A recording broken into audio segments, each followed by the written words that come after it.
Bismillahirrahmanirrahim. Assalamualaikum warahmatullahi wabarakatuh. Alhamdulillah, kita dapat melanjutkan kembali perkuliahan kita pada mata kuliah ilmu tauhid, di mana pada kesempatan yang lalu kita membahas tentang hal-hal yang dapat merusak keimanan, hal-hal yang dapat mengganggu ketauhidan kita.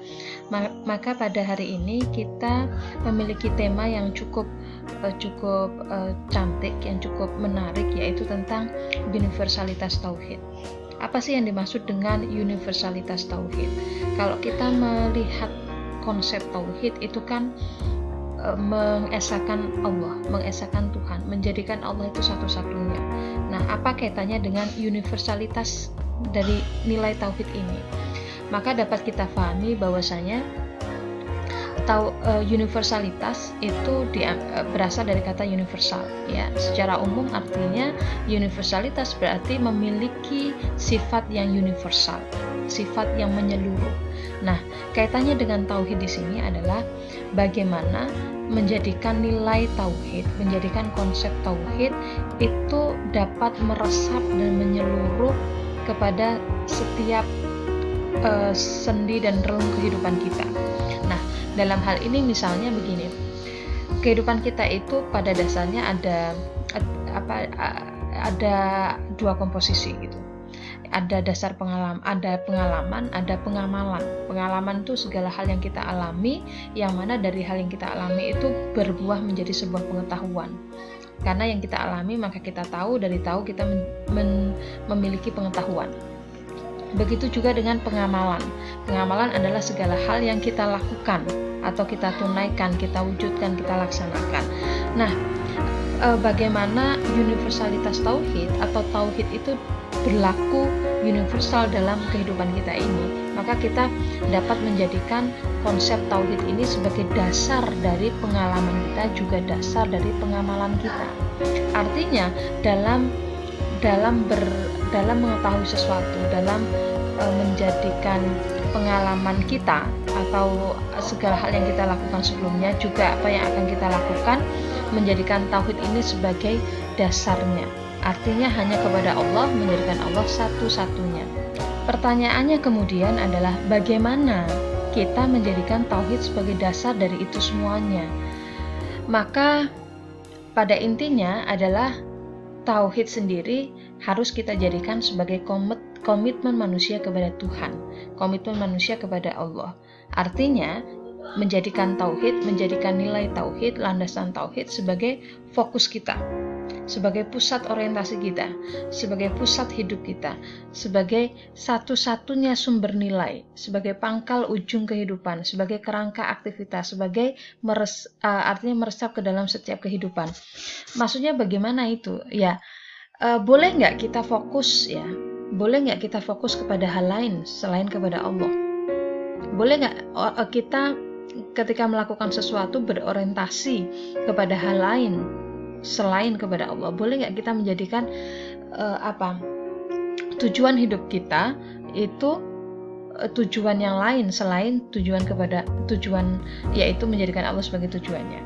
Nah, maka di sini perlu kita pahami bahwasanya pusatnya itu adalah Allah. Pusatnya itu adalah Tuhan. Boleh-boleh saja kita menjadikan misalnya mencari nafkah, ya, mencari harta, mencari ilmu itu sebagai tujuan kita belajar, kita kuliah gitu. Boleh saja, tetapi jangan menjadikan ilmu itu sebagai tujuan satu-satunya atau tujuan utama kenapa kita kuliah. Ya, jangan menjadikan harta, uang, kemudian nafkah itu menjadi tujuan utama kenapa kita bekerja. Ya, boleh, saya katakan tadi, boleh nggak kita membagikan orang tua? Boleh gitu.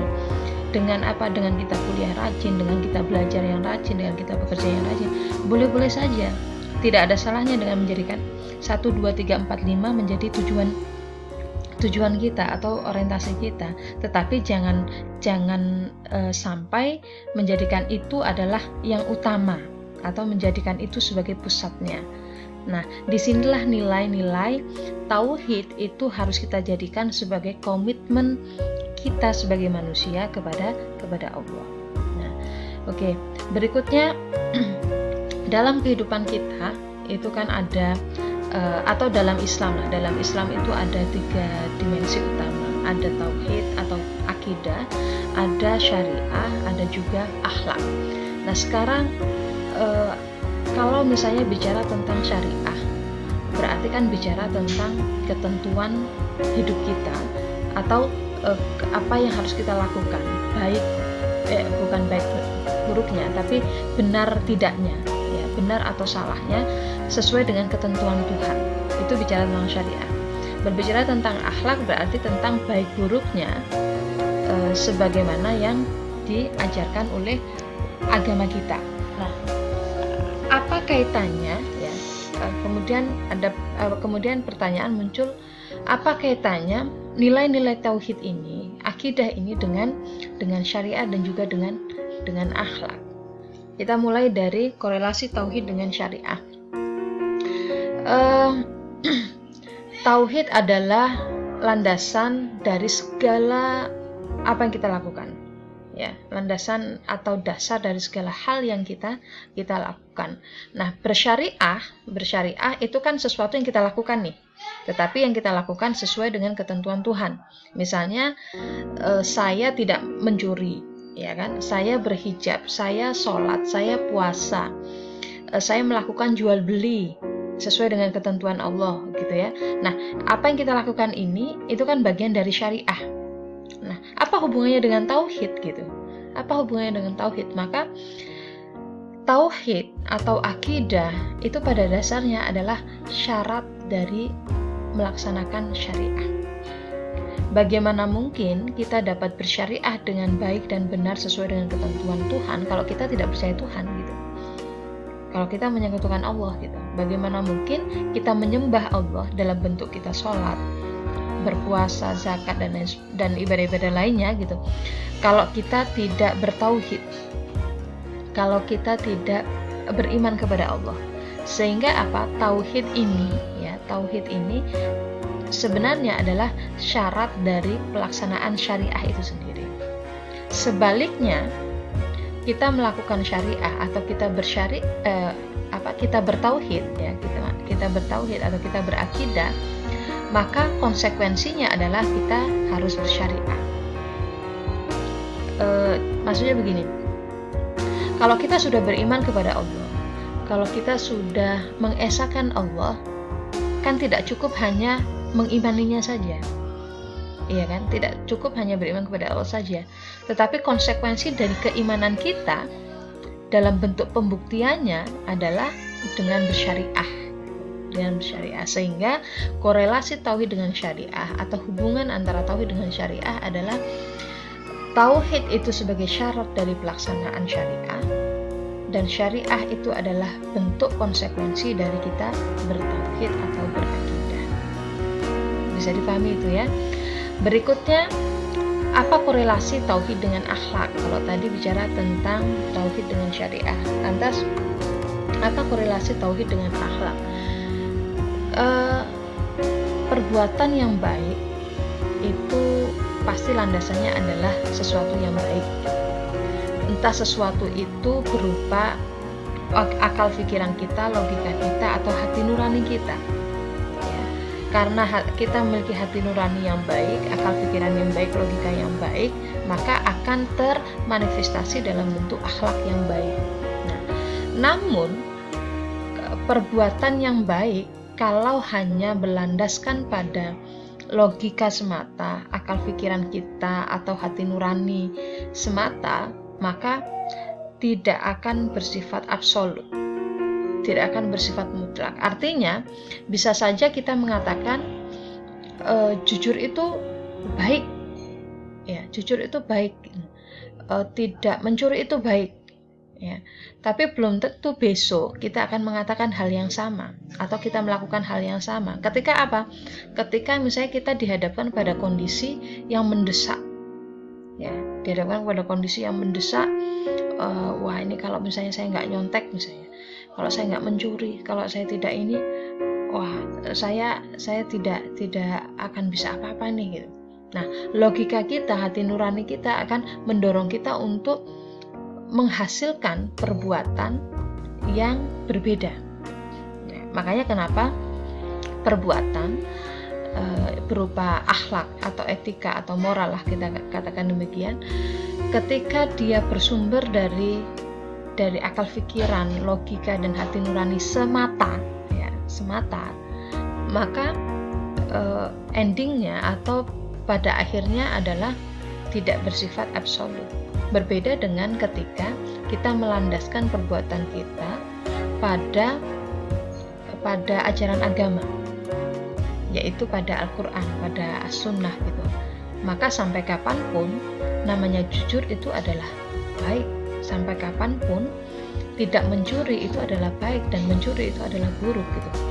Ya, tidak berlaku pada kondisi yang bagaimanapun. Apakah kalau mencurinya hanya satu buah permen misalnya, itu nggak apa-apa, baik-baik saja. Tapi kalau mencurinya itu 1 miliar gitu misalnya, itu menjadi tidak baik. Tidak ada gitu, tidak ada perbedaannya gitu. Ketika menjadikan ajaran agama itu sebagai landasan dari perbuatan kita. Nah sekarang akhlak yang baik, korelasinya tadi dengan tauhid, akhlak yang baik ini landasannya haruslah iman yang benar. Kenapa demikian? Karena kalau iman yang benar, iman yang teguh, iman yang baik itu sudah ada dalam diri kita, maka akan bermanifestasi ke dalam akhlak yang baik. Nah, iman yang benar itu bagaimana? Iman yang landasannya tauhid tadi, yang hanya mengesahkan Allah, tidak menyekutukannya dan sebagainya. Bagaimana kita mengetahuinya? Ya, ketika dia berlandaskan pada Al-Quran dan As-Sunnah. Oke, saya langsung percepat saja karena mungkin kita hanya memiliki 15 menit kurang lebih durasi kita. Berikutnya, nah kan ada banyak orang yang berakhlak baik tapi tidak beriman nih. Maka lihat dalam surat An-Nur 39, dan orang-orang kafir amal-amal mereka adalah laksana kota berganan di tanah yang datar yang disangka oleh orang-orang yang dahaga, tetapi bila didatanginya air itu dia tidak mendapatnya sesuatu apapun. Jadi ini adalah ilustrasi atau analogi bagi orang yang dia berbuat baik. Kan banyak sekali orang berbuat baik tapi tidak beriman, ya, tapi tidak bertauhid. Nah, maka di mata Tuhan, saya katakan di mata Tuhan ya, di depan Allah, maka apa yang mereka lakukan pada dasarnya itu seperti fata morgana tadi, yang kelihatannya ada sesuatu tapi sebenarnya tidak ada. Jadi ini kemudian pertanyaannya adalah mana yang lebih baik, berakhlak baik tapi tidak beriman, atau beriman tetapi tidak berakhlak baik gitu. Karena kan banyak orang yang beriman juga yang tidak berakhlak baik. Jadi sebenarnya mana yang lebih utama? Ya dua-duanya gitu. Kalau kita bisa mencakup dua-duanya, kenapa harus memilih salah satu di antaranya gitu. Nah, ini kita harus kembali kepada ini ya, kedudukan tauhid dalam ajaran kita. Tauhid adalah tujuan penciptaan manusia. Jadi sekali lagi, wahai manusia, kita ini semuanya manusia. Kenapa kita diciptakan sendiri adalah sebenarnya untuk bertauhid gitu. Jadi contoh misalnya begini, ada seorang pengajar, ada seorang dosen. Tujuannya apa ya? Mengajar gitu. Ya lucu saja kalau ada dosen tidak mengajar. Lucu saja kalau ada pelajar tidak belajar. Kan seperti itu. Jadi tujuan penciptaan manusia apa? Tauhid, ya kita bertauhid.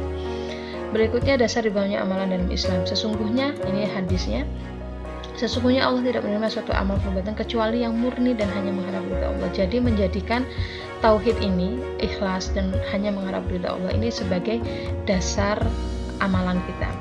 Dan lain sebagainya bisa dibaca sendiri. Perintah pertama kali dalam Al-Quran, proses dakwah para rasul, perintah Allah yang paling besar dari semua perintah, dan lain sebagainya. Saya kira saya cukupkan sampai di sini untuk pembahasan kita pada hari ini. Bagaimana kita memahami tauhid itu bernilai universal, dia dapat meresap dan masuk ke dalam setiap relung kehidupan kita, menjadi poros orientasi kita, pusat tujuan kita dan lain sebagainya. Usikum wa iyyan nafsi bittaqwallah. Syukran, wassalamualaikum warahmatullahi wabarakatuh.